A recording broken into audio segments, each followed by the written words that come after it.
மோகன், டாக்டர், இந்த பொண்ணு துப்பாக்கியால சுடப்பட்டு ரொம்ப ஆபத்தான நிலைமையில இருக்கு. உடனே ஆபரேஷன் செய்யலாம்.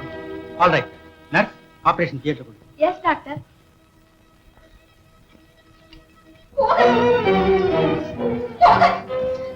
என்ன நடந்தது? யார் இந்த பொண்ணு?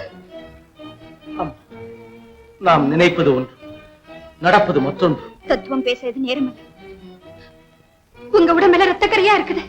உண்மையை சொல்லுங்க, என்ன நடந்தது சொல்லுங்க.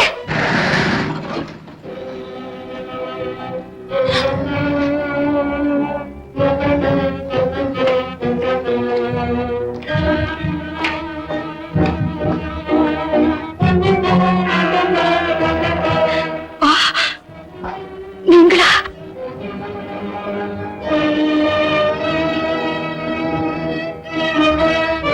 டாக்டர், இன்ஸ்பெக்டர் சார், அந்த பெண்ணை சுட்டது நான் தான். டாக்டர், என்ன கைது செய்யுங்க. இல்லை இல்லை, என் மோகன் ஒரு காலம் இந்த காரியத்தை செய்திருக்கவே மாட்டான். இன்ஸ்பெக்டர் சார், என் எறும்பை கூட இம்சிக்காத இந்த இறுக்கமற்ற செயலை செய்திருக்கவே மாட்டான். தீர விசாரிக்காம அவசர முடிவுக்கு வந்ததுனா என் வாழ்வு பாழானது போதும். அதே போல் மோகன் வாழ்க்கையும் பாழாக்காதீங்க. அவன் ஒரு காலம் இந்த காரியத்தை செய்திருக்கவே மாட்டான். குற்றவாளியை குற்றத்தை ஒப்புக்கொள்ளும் போது மற்றவர்கள் மறுத்து பேசுவதில் அர்த்தமே இல்லை. மோகன், மோகன், நீ இந்த காரியத்தை செய்வேன் என்னால் நம்பவே முடியலையே. இதுவரைக்கும் பெற்ற பிள்ளைய போல என்ன நினைச்சு பாசமும் பரிவும் காட்டி வந்ததுனால இந்த நேரத்துல உங்க மனசு என்ன பாடுபடும்னு எனக்கு நல்லா தெரியும். இருந்தாலும் செய்த குற்றத்திற்கு தண்டனை அனுபவிச்சுத்தானே ஆகணும். நான் வரேன். மோகனை கைது செய்யாதீங்க. அவன் யாருன்னு உங்களுக்கு தெரியாது. தெரியும். பிரபல டாக்டர் ஜட்ஜ் ராமநாதனின் மகன். மோகன், இதெல்லாம் என்ன? இப்பதான் எனக்கு போன் வந்தது. உங்கள் மகன் ஒரு பெண்ணை சுட்டு விட்டான். ஏப்பா, அவர் சொல்றது உண்மையா? அப்பா, என்னை மன்னித்து விடுங்களப்பா. மன்னிப்பு? மோகன், இதுக்காக உன்னை இவ்வளவு கஷ்டப்பட்டு வளர்த்தேன். இதுக்காக இவ்வளவு சிரமப்பட்டு படிக்க வச்சேன். நாட்டுக்கே ஒரு நல்ல டாக்டர் ஆகி மக்களோட உயிரை காப்பாற்ற வேண்டிய நீ இப்படி ஒரு கொலைக்காரனா மாறிடுவேன் நான் எதிர்பார்க்கவே இல்லப்பா. அப்பா, அப்பா, நீ அப்படி என்ன அழைக்க நேர்ந்ததுக்காக நான் ரொம்ப வெட்கப்படுறேன், வேதனைப்படுறேன். வருத்தப்படாதீங்க சார். உங்க மகன் பிடிச்சது எனக்கே ஆச்சரியமா சார். இதுல ஆச்சரியப்படுறதுக்கு ஒண்ணும் இல்லை. குலத்தளவே ஆகுமா குணம். இவன் என் மகன் இல்லை. என்ன, இவர் உங்கள் மகன் இல்லையா? இல்லை, இவன் தந்தை ஒரு திருடன், தாய் ஒரு நடத்த கெட்டவன். நிறுத்துங்கள். ஆத்திரம் உங்கள் அறிவை மறைத்து விட்டதா பெரியவரே? அன்று சொன்னீர்களே, என்றைக்கும் மோகன் என் பிள்ளைதான் என்று. அந்த வார்த்தை காற்றிலே பறந்து விட்டதா? அன்று பிள்ளை இல்லையே என்று ஏங்கி தவித்த நேரத்திலே தன் கொஞ்சம் மொழிகளால் இன்பமூட்டிய போது இவன் உங்கள் பிள்ளை. படித்து பட்டம் பெற்று பேரும் புகழும் தேடிக் கொடுத்த போது இவன் உங்கள் பிள்ளை. ஆனால் சந்தர்ப்பவசத்தால் தவறு செய்து குற்றவாளியாக நிற்கும் போது மட்டும் இவன் உங்கள் பிள்ளை இல்லை. அப்படித்தானே? அது உங்கள் தவறல்ல. தாயின் கடமையை தட்டி கழித்தேனே, அது என் தவறு. சந்தர்ப்பம் செய்த சதியால் கணவனால் சந்தேகிக்கப்பட்டு திராதரவான நிலையில் நான் தவித்த போது என் வாழ்வு கருகிவிட்டாலும் என் பிள்ளையின் வாழ்வாவது மலரட்டும், பெரிய இடத்தில் வளர்ந்து பேரோடும் சீரோடும் சிறப்போடும் இருக்கட்டும் என்று பேராசைப்பட்டேனே, அது என் தவறுதான். பெற்றவள் நான் என்று தெரிந்தால் உங்கள் பெருமைக்கு இழுக்கு வந்து விடுமோ, பிள்ளையின் நல்வாழ்வு பாதிக்கப்பட்டு விடுமோ என்று பயந்து பெற்றும் பெறாதவளா மகன் இருந்தும் மலடியா இத்தனை காலமும் என் இதயத்தை கல்லாக்கிக் கொண்டிருந்த எனக்கு சரியான தண்டனை கிடைத்து விட்டது. கடமை தவறாத கர்ம வீரன் பெற்றெடுத்த பிள்ளையை திருடன் மகன் என்று சொல்லும்படி செய்தேனே, அதற்கு சரியான தண்டனை கிடைத்து விட்டது. பெற்ற தகப்பனே தன் பிள்ளையை கைது செய்யும் கொடுமையை காணும் நிலைமை என்னை தவிர இந்த உலகத்தில் வேறு எந்த தாய்க்கும் ஏற்பட்டிருக்காது, ஏற்படவும் வேண்டாம். அம்மா,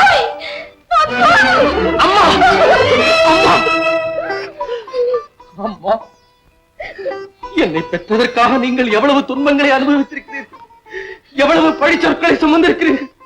அம்மா, நான் நன்றாக வாழ வேண்டும் என்பதற்காக நீங்கள் செய்த தியாகத்தை போல் உலகத்தில் வேறு எந்த தாயும் செய்திருக்கவே மாட்டாள். அம்மா, செய்திருக்கவே மாட்டாள்.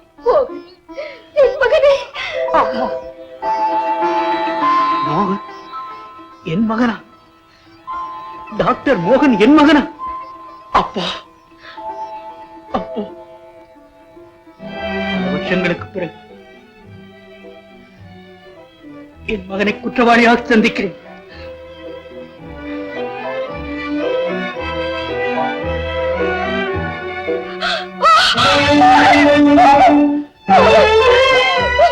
அம்மா, வேண்டாம், அவனை மன்னித்து விடுங்கள். அண்ணா, இருங்க. மது, இன்ஸ்பெக்டர் சார், அந்த பொண்ணை சுட்டது நான் தான். என்ன என்ன அரெஸ்ட் பண்ணுங்க. மது, நீங்க அந்த பொண்ணை சுட்ட? ஆமாப்பா, இந்த பழி என் மேல வந்துருச்சுதுன்னா என் கல்யாணம் நின்னு போகுங்கிறதுக்காக தன் மேல ஏத்துக்கிறார் அண்ணன். உண்மையிலேயே நான் தான் குற்றவாளி. சாம், என்ன கைது பண்ணுங்க. நீங்கள் யாருமே குற்றவாளியா? நான் தான் குற்றவாளி. யாரு? மிஸ்டர் சிதம்பரமா? என்ன நீங்களா? என்ன சொல்றீங்க? சுந்தரம், அந்த பெண்ணை நான் தான் சுட்டேன். உன்னிடமிருந்து நான் தப்பி ஓடியதன் காரணம் என் மகள் சுமதிக்கும் மதுவிற்கும் திருமணம் நடத்த வேண்டும் என்ற ஒரே ஆசை. அந்த ஆசையில் குறுக்கிட்டாள் அந்த பெண். தன்னை மணந்து கொள்ளும்படி மதுவை வற்புறுத்தினாள். மறுத்தால் தற்கொலை செய்து கொள்வதாகவும் பயமுறுத்தினாள். மதுவும் அதற்கு பயந்து ஒத்துக்கொண்டான். மறைவில் இருந்து நான் அதை பார்த்தேன். அப்படி அவன் அவளை மணந்து கொண்டிருந்தால் என் ஆசை அழிந்துவிடும் என்பதற்காகவே நான் அவளை சுட்டேன். இதோ உன்னிடமிருந்து எடுத்த ரிவால்வர், இதனால் தான் சுட்டேன். அம்மா, என் ஆசை நிராசையாகிவிட்டது. கடைசி நேரத்திலாவது என் மகளுடைய திருமணத்தை பார்க்கலாம் என்று இருந்தேன். அது முடியாமல் போய்விட்டது. அனாதையாயிருந்த என் மகளை நீங்கள் தான் எடுத்து வளர்த்தீர்கள். அவளுக்கு திருமணத்தையும் முடித்து விட வேண்டியது உங்களுடைய பொறுப்பு அம்மா. என்ன சுமதி லட்சுமியின் வளர்ப்பு பண்ணா? ஆமாம் ஐயா. போலீசுக்கு பயந்து என் மனைவியும் என் குழந்தை 6 மாத வயதிலே இருக்கு அனாதையாக விட்டுவிட்டு ஓடிவிட்டேன். என் மனைவியும் இறந்து விட்டாள்.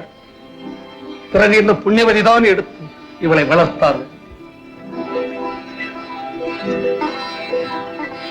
லட்சுமி, லட்சுமி, எங்களை மன்னிச்சிடுமா. உண்மை தெரியாம அனாவசியமா அவன் மேல பழி சுமத்திட்டோம். மிஸ்டர் சுந்தரம், உங்க மனைவி லட்சுமி மகா உத்தம், பெரிய தியாகி. சுந்தரம், என்னால் பரிதீர்க்கப்பட்ட உன் குடும்பம் தான் என் மகள் வாழ்வுக்கு உதவியாக இருந்தது. உங்களுக்கு நான் செய்த துரோகத்தை நினைக்கும் பொழுது என் மனசாட்சி என்னையே கொல்லுகிறது. ஐயா, உங்களை நான் கடைசியாக ஒன்று கேட்டுக் கொள்ளுகிறேன். என் மகளை திருடன் மகள் என்று யாரும் நிராகரித்து விடக்கூடாது ஐயா, நிராகரித்து விடக்கூடாது. ஐயா, ஏற்கனவே சுமதிக்கும் மோகனுக்கும் திருமணம் நடந்திருக்க வேண்டும். நாங்கள் தான் அதை தடுத்தோம். சுமதி லட்சுமியின் சொந்த மகள் என்று தவறாக நினைத்து விட்டதா? சுமதி யாருன்னு தெரியாமதான் தன் தம்பிக்கே மணமுடிக்க ஏற்பாடு செய்தான் மோகன். மிஸ்டர் சுந்தரம், உங்க மகன் மோகனுக்கும் சுமதிக்கும் திருமணத்தை முடிச்சு விடலாம்னு நினைக்கிறோம். உங்க அனுமதி தேவை. என்ன அனுமதி கேட்கறீங்களே? அவனை வளர்த்த உரிமை உங்களுடையது. உங்க இஷ்டம் போல செய்யுங்க. மோகன், நீங்கள் சந்தோஷமாய் வாழுங்கள், சந்தோஷமாய் வாழுங்கள். சுந்தரம், என் வேலை முடிந்து விட்டது. அழாதே, அழாதே. எனக்காக நீங்கள் யாருமே அழ வேண்டாம். குறுக்கு பாதையிலே நடப்பவனுக்கு இதுதான் தண்டனை. நான் வருகிறேன்.